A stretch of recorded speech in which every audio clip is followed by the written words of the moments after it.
IELTS নেই, bank স্টেটমেন্টও নেই, তবুও কি স্টুডেন্ট ভিসা নিয়ে রাশিয়াতে আসা সম্ভব? হ্যাঁ, একদমই সম্ভব।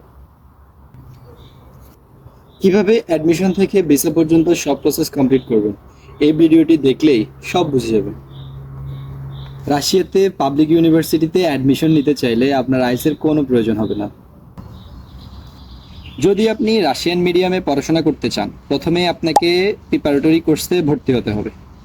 এই কোর্সে রাশিয়ান ল্যাঙ্গুয়েজের পাশাপাশি আপনার ফিউচার একাডেমিক সাবজেক্টের বেসিক ফাউন্ডেশন তৈরি করা হয়। আর যদি আপনি ইংলিশ ডট প্রোগ্রামে ভর্তি হতে চান, তাহলে আপনাকে সাধারণত এন্ট্রান্স এক্সাম দিতে হবে। আপনার ইংলিশ প্রফিসিয়েন্সি লেভেল এবং আপনি যেই প্রোগ্রামে ভর্তি হতে চাচ্ছেন সেই প্রোগ্রাম রিলেটেড নলেজ ইভ্যালুয়েট করা হবে একটি পরীক্ষার মাধ্যমে। তবে আমার পার্সোনাল সাজেশন, রাশিয়াতে নতুন আসার ক্ষেত্রে প্রিপারেটরি কোর্স করা অনেক বেশি বেনিফিশিয়াল, কারণ এতে Russian language, education system, daily life সব কিছু সম্পর্কে একটি ভালো ধারণা পাওয়া যায় এবং মানিয়ে নেওয়াও সহজ হয়। সবার আগে আপনাকে ডিসিশন নিতে হবে রাশিয়ার কোন স্টেটের কোন ইউনিভার্সিটিতে আপনি পড়তে চান। তবে আমি সাজেস্ট করব 2 থেকে 3টে স্টেট এবং 7 থেকে 8টা ইউনিভার্সিটির একটা শর্ট লিস্ট তৈরি করুন।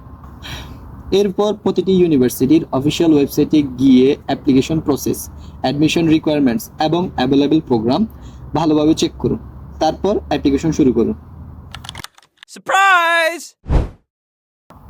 সাধারণত জুন মাসের মাঝামাঝি সময় থেকে রাশিয়ার সব পাবলিক ইউনিভার্সিটির অ্যাপ্লিকেশন পোর্টাল ওপেন হতে শুরু করে।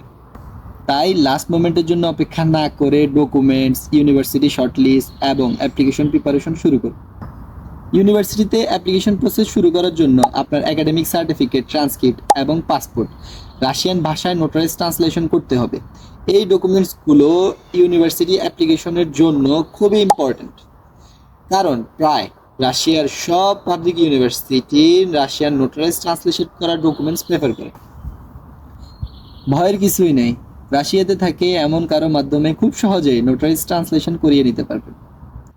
তবে সঠিক ডকুমেন্টস, সঠিক ট্রান্সলেশনের ক্ষেত্রে সতর্ক থাকা অত্যন্ত জরুরি। অনেকে একটা কমন কোশ্চেন করে থাকে, রাশিয়ার পাবলিক ইউনিভার্সিটিতে অ্যাপ্লিকেশন করতে কোনো অ্যাপ্লিকেশন ফি লাগে কিনা। রাশিয়ার পাবলিক ইউনিভার্সিটিতে অ্যাপ্লিকেশন কোনো ফি লাগে না। ইউনিভার্সিটিতে অ্যাপ্লিকেশন করার পর ইউনিভার্সিটি আপনার ডকুমেন্টস রিভিউ করবে, তারপর তারা আপনাকে জানিয়ে দেবে তারা আপনাকে অ্যাডমিশন অফার করবে কিনা। এরপর ইউনিভার্সিটি আপনাকে স্টাডি কন্ট্রাক্ট প্রোভাইড করবে। স্টাডি কন্ট্রাক্ট প্রোভাইড করার পর আপনাকে টিউশন ফি পেমেন্ট করতে হবে। এখন রাশিয়ার প্রায় সব পাবলিক ইউনিভার্সিটিতে আগে থেকেই টিউশন ফি পেমেন্ট করতে হয়। টিউশন ফি রাশিয়াতে আসার পর দেওয়া যায় এমন ইউনিভার্সিটির সংখ্যা খুবই কম। টিউশন ফি সাকসেসফুলি পেমেন্ট করার পর ইউনিভার্সিটি আপনাকে অ্যাডমিশন লেটার অথবা অফার লেটার প্রোভাইড করবে। এরপর শুরু হবে সবচেয়ে ইম্পর্টেন্ট স্টেপ, ইনভাইটেশনের জন্য অপেক্ষা। রাশিয়ার প্রায় সব পাবলিক ইউনিভার্সিটিগুলো ইনভাইটেশন লেটার ইস্যু করতে প্রায় 45 দিন পর্যন্ত সময় নেয়। ইউনিভার্সিটি ভেদে এটি কখনো আগে পরে হয়ে থাকে। তাই যত তাড়াতাড়ি অ্যাপ্লিকেশন শুরু করবেন, ভিসা প্রসেসও তত তাড়াতাড়ি করতে পারবেন।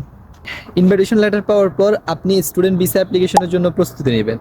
তারপর প্রয়োজনীয় ডকুমেন্টস রেডি করে আপনি অ্যাম্বাসি ইন্টারভিউর জন্য প্রস্তুতি নেবেন। ইন্টারভিউ সাকসেসফুলি কমপ্লিট করার পর যদি সব কিছু ঠিক থাকে, আপনার পাসপোর্টে স্টুডেন্ট ভিসা ইস্যু করা হবে। আর তারপর শুরু হবে আপনার নতুন জার্নি, রাশিয়াতে উচ্চশিক্ষার নতুন এক্সপেরিয়েন্স এবং ইন্টারন্যাশনাল স্টুডেন্ট লাইফের পথ চলা। আপনি যদি স্টুডেন্ট ভিসা রিলেটেড কিংবা স্টুডেন্ট লাইফ সম্পর্কে জানতে চান, তাহলে কমেন্ট বক্সে জানাতে পারেন। ভিডিওটি হেল্পফুল মনে হলে চ্যানেলটি সাবস্ক্রাইব করতে এবং পেজটি ফলো করতে ভুলবেন না, যাতে নতুন ভিডিও সবার আগে দেখতে পারেন। এই ইনফরমেশনগুলো ইউজফুল মনে হলে আপনার বন্ধুবান্ধব কিংবা প্রিয়জনদের সাথে শেয়ার করুন, হয়তো তাদের ফিউচার জার্নিতে এটি কাজে আসবে। ধন্যবাদ, দেখা হবে নেক্সট ভিডিওতে।